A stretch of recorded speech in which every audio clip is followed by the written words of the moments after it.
Welcome. In this video, we are going to learn how to find missing side lengths in a right-angled triangle using the sine ratio. This is a fundamental skill in trigonometry that is used in fields ranging from construction to engineering. First, let's review the sides of a right triangle. The hypotenuse is the longest side, always found opposite the right angle. The opposite side is directly across from the angle we are interested in, labeled here as theta.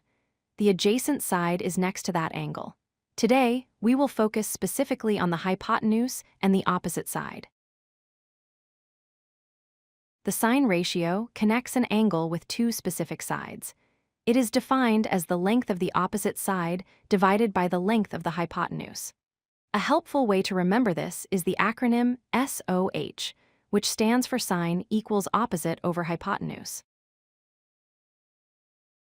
There are two main problems you will solve with this formula. First, finding the opposite side when you know the hypotenuse. For this, you multiply the hypotenuse by the sine of the angle. Second, finding the hypotenuse when you know the opposite side. For this, you divide the opposite side by the sine of the angle. Let's look at our first example. Here we have a triangle with a 30-degree angle. The hypotenuse is 12 centimeters long. We need to find the length of the side opposite to the angle labeled x. To solve for x, we set up our equation. Sine of 30 degrees equals x divided by 12. To isolate x, we multiply 12 by the sine of 30 degrees.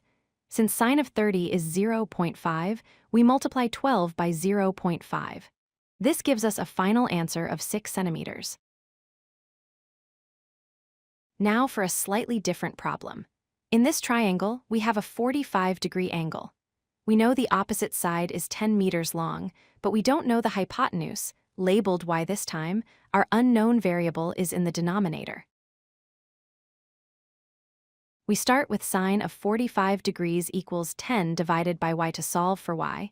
We rearrange the formula so y equals 10 divided by the sine of 45 degrees.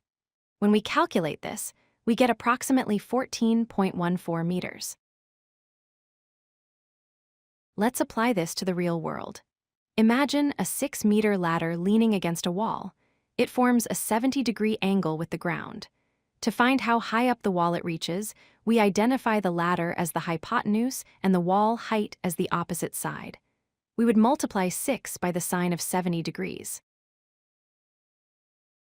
To wrap up, remember the acronym SOH if you are looking for the opposite side. Multiply the hypotenuse by the sine of the angle. If you are looking for the hypotenuse, divide the opposite side by the sine of the angle. Thanks for watching. If you like this video, hit that like button and don't forget to subscribe. Visit codelucky.com for more such useful content.